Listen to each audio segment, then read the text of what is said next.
Hello students, हम पढ़ रहे हैं चैप्टर 4 रासायनिक बलगतिकी केमिकल काइनेटिक्स। आज का हमारा टॉपिक है अभिक्रिया वेग का प्रायोगिक निर्धारण। तो इस टॉपिक को समझने के लिए मैं सीमा मैडम के साथ वीडियो के अंत तक बने रहिए। और आपने इसके पिछली वीडियो बेसिक कॉन्सेप्ट या अभिक्रिया के वेग की वीडियो नहीं देखी है तो डिस्क्रिप्शन में लिंक दिया गया है, वहां से आप उस वीडियो को देख लीजिए ताकि आपको आज का टॉपिक समझने में आसानी हो। तो चलिए आज की क्लास स्टार्ट करते हैं। अभिक्रिया वेग का निर्धारण, experimental determination of the rate of reaction. किसी अभिक्रिया में अभिकारक या उत्पाद की निश्चित समय अवधि में सांद्रता में हुए परिवर्तन द्वारा अभिक्रिया का औसत वेग ज्ञात करते हैं। मतलब क्या है कि सांद्रता, अभिकारक या उत्पाद की सांद्रता को हम एक निश्चित समय अंतराल के बाद उसमें जो परिवर्तन हो रहा है उससे हम औसत वेग को ज्ञात कर सकते हैं, क्योंकि हमको पता है कि समय के साथ में अभिकारक की सांद्रता घटती है और उत्पाद की सांद्रता बढ़ती है। तो अभिक्रिया शुरू हो रही है, तो अभिक्रिया शुरू होने के बाद में हम कुछ समय अंतराल के बाद अभिक्रिया मिश्रण का थोड़ा सा भाग ले लेते हैं और अभिक्रिया को रोकने के लिए 0 डिग्री सेल्सियस तक के उस अभिक्रिया मिश्रण को जो हमने निकाला था उसको हम ठंडा कर लेते हैं। ये प्रोसेस को कहते हैं अभिक्रिया का रुक जाना।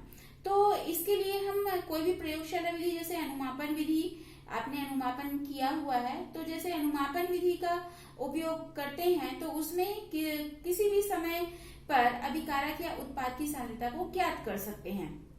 तो इस विधि में ऐसी अभिक्रिया का प्रयोग नहीं किया जाता है जिनमें आयतन, दाब, प्रकाशिक घूर्णन, अपवर्तनांक, विद्युत चालकता जैसे प्रेक्षणीय गुण समय के साथ में परिवर्तित होते हैं। मतलब समय के साथ में इनका परिवर्तन नहीं होना चाहिए, तब हम ऐसी रासायनिक अभिक्रियाओं का उपयोग अनुमापन विधि से सांद्रता ज्ञात करने के लिए हम कर सकते हैं। तो जैसा हम अभी पढ़ रहे हैं अभिक्रिया के बल गतिकी या फिर हम कहें कि अभिक्रिया का वेग, तो जो सांद्रता के अलावा अभिक्रिया के वेग को प्रभावित करने वाले कारकों में ताप शामिल है। तो ताप को स्थिर यदि रखा जाए तो अलग अलग समय पर अभिकारक या उत्पाद की सांद्रता को ज्ञात करके हम समय और सांद्रता के मध्य ग्राफ खींच सकते हैं। तो इन ग्राफों की सहायता से अभिक्रिया के वेग की गणना हम कर सकते हैं।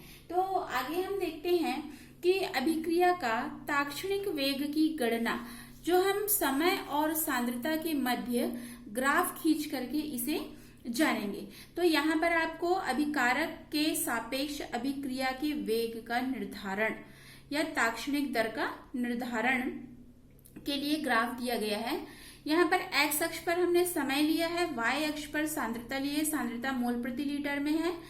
यहाँ पर जो बिंदु, ये आपको एक बिंदु दिख रहा है t समय पर, जब t समय पर हमको यहाँ पर एक जो वक्र मिला हुआ है ये वक्र, और यहाँ t समय पर हम जब एक ऊर्ध्वाधर लाइन खींचते हैं तो ये बिंदु P पर काटती है।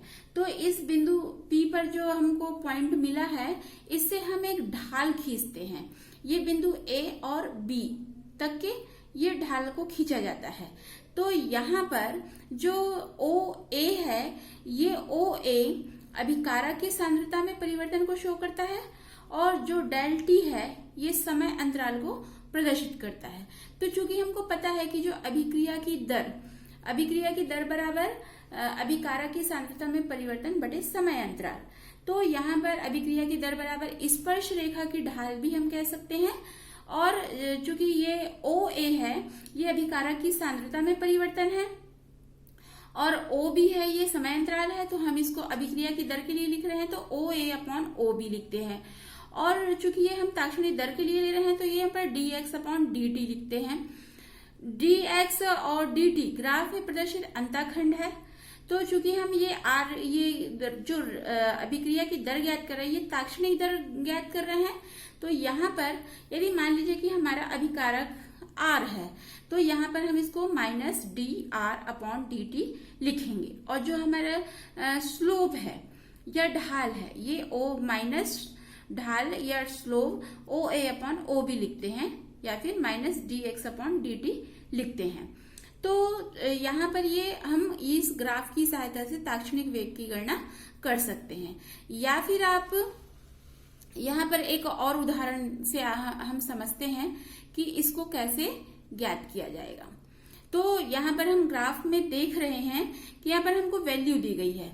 तो समय t बराबर 10 मिनट्स, डेल x जो सांद्रता में परिवर्तन है बराबर 0.04 मोल तथा डेल t यानी समय अंतराल बराबर 20 मिनट्स। तो ये मिनट में दिया हुआ है तो हम इसको सेकंड में चेंज करेंगे। तो 1 मिनट इक्वल टू 60 सेकंड होता है, तो हम इसको सेकंड में चेंज करने के लिए 20 को 60 से इंटू कर देंगे तो 1200 सेकंड प्राप्त हो जाएगा। है तो 10 मिनट्स पर अभिक्रिया समाप्ति पर अभिक्रिया वेग क्या होगा। तो अभिक्रिया वेग हमको पता है कि अभिकारक की सांद्रता में परिवर्तन बटे समय अंतराल, तो हम उसको वैल्यू को रख देंगे और हम उसको डिवाइड कर देंगे। तो यहाँ पर डेल एक्स क्या है, अभिकारक की सांद्रता में परिवर्तन, तो 0.04 मोल और समय अंतराल कितना हमको मिला 1200 सेकेंड। तो हम इसको डिवाइड कर देंगे तो हमको मिल जाएगा 3.33 into 10⁵ mole litre inverse second inverse. तो ये हमको 10 मिनट्स की समाप्ति पर अभिक्रिया के वेग को प्रदर्शित करता है। यहाँ पर जैसे हमको ग्राफ में इसी चीज को दिया गया है और हमने ये ज्ञात किया है, तो ये ग्राफ में ये समय में हमको डेल t 20 मिनट्स को शो किया है और जो आपका 10 मिनट्स में हमको ज्ञात करना है कि अभिक्रिया का वेग कितना होगा और यहाँ पर डेल एक्स इक्वल टू 0.04 दिया गया है। तो इस तरीके से हम ताक्षणिक वेग की गणना कर सकते हैं ग्राफ खींच करके। देन हम नेक्स्ट देखते हैं औसत अभिक्रिया वेग की गणना, calculation of average rate of reaction. तो यहाँ पर जिस प्रकार से अभी हमने ताक्षणिक वेग की गणना के लिए समय और सांद्रता के मध्य ग्राफ खींचे थे, उसी प्रकार से औसत वेग की गणना के लिए भी समय और सांद्रता के बीच में ग्राफ खींच करके हम औसत वेग की गणना कर सकते हैं। तो किसी समय पर औसत वेग की गणना के लिए ग्राफ में समान दूरियों पर समय के लिए दो बिंदुओं का चुनाव करते हैं, फिर इन बिंदुओं के संगत हुए सांद्रता परिवर्तन की गणना करते हैं। मतलब जैसे हम ऐसे ग्राफ खींचेंगे तो x अक्ष पर समय लेंगे और y अक्ष पर सांद्रता लेंगे। तो समय में हम किसी दो बिंदु का चुनाव करते हैं, जो t1 है या t2 है ऐसा, और फिर वो जो समय है, समय के साथ में उनकी सांद्रता में क्या परिवर्तन हो रहा है इसको हम देखेंगे। तो हम इसको ग्राफ से समझते हैं। यहाँ पर एक लाइन और देख लेते हैं कि दोनों समयों के संगत सांद्रताओं के अंतर को दोनों समयों के अंतर से भाग दिया जाता है। इस प्रकार प्राप्त मान औसत वेग या दर को व्यक्त करता है। तो ये क्या चीज को बोल रहा है, हम इस ग्राफ से समझते हैं। तो ये इस ग्राफ में दिखाया जा रहा है कि ये x अक्ष पर हमने समय लिया है और y अक्ष पर सांद्रता लिए हैं। तो यहाँ पर जो दोनों समय को हमने मान लीजिए कि t1 है और t2 है। चूंकि हम ये अभिकारक के लिए औसत वेग की गणना करें, तो अभिकारक हमको पता है कि समय के साथ में अभिकारक की सांद्रता में कमी होती है। तो t1 पर सांद्रता C1 मोल प्रति लीटर है और t2 पर सांद्रता C2 मोल प्रति लीटर है। तो यहाँ पर हम देख रहे हैं कि जो समय तो बढ़ रहा है लेकिन सांद्रता इसकी कम हो रही है। सांद्रता यदि बढ़ती तो यहाँ पर ये C1 के बाद C2 होता, लेकिन यहाँ पर पहले C2 है फिर C1 है, मतलब ये ऐसे ऊपर की तरफ जा रहे हैं। तो सांद्रता क्या हो रही है, कम हो रही है। तो समय के साथ अभिकारक की सांद्रता कम होती है। तो क्रियाकारक के कम होने की औसत दर को हम कैसे निकाल सकते हैं, अभी आपको बताया गया कि संगत सांद्रताओं के अंतर को दोनों समय के अंतर से भाग दे देते हैं। मतलब यहाँ पर हम ये जो सांद्रता है, सांद्रता का अंतर ये C2 माइनस C1 कर देंगे और अपॉन समय का अंतर यानी कि T2 माइनस T1 कर देंगे। तो हमको मिल जाएगा del X upon del T. क्योंकि हम औसत वेग के लिए ले रहे हैं तो यहाँ पर डेल का प्रयोग करेंगे। और मान लीजिए आपका अभिकारक कोई R है तो हम इसके लिए minus del R upon del T लिख सकते हैं। तो यहाँ पर ये जो आपको ग्राफ दिया है ये अभिकारक के सापेक्ष औसत वेग की गणना के लिए ये ग्राफ दिया गया है। तो जिस प्रकार से हमने समय और सांद्रता के बीच ग्राफ खींच करके अभिकारक के ताक्षणिक वेग और औसत वेग की गणना किए, उसी प्रकार से हम सांद्रता और समय के बीच में ग्राफ खींच करके उत्पाद के लिए भी या फिर उत्पाद की मोलर सांद्रता के लिए भी गणना कर सकते हैं। ताक्षणिक दर और औसत वेग की गणना कर सकते हैं। तो हम यहाँ पर देख रहे हैं कि ये जो ग्राफ दिया गया है, ये ग्राफ उत्पाद की सांद्रता से अभिक्रिया के ताक्षणिक वेग और औसत वेग की गणना के लिए ये ग्राफ दिया गया है। तो यहाँ पर एक्स अक्ष पर हम समय लेंगे, मिनट में लिया गया है, और उत्पाद की सांद्रता मोल प्रति लीटर में लिया गया है। तो यहाँ पर भी ऐसे ही हमको एक ढाल प्राप्त होती है, और बिंदु टी पर से हम जब एक ऊर्ध्वाधर रेखा खींचते हैं तो एक बिंदु P मिलता है। यहाँ से इसको जो वक्र मिला हुआ है, इसको ये बिंदु P पर काटती है। यहाँ से हम एक ढाल खींचते हैं A और B पॉइंट पर।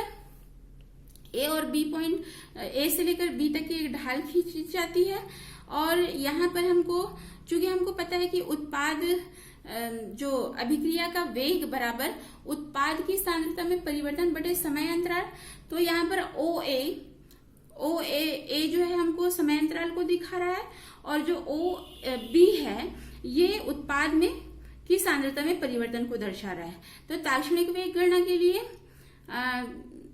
उत्पाद की सांद्रता में परिवर्तन बटे समय अंतराल, तो यहाँ पर OA हम इसको लिख सकते हैं OB/OA।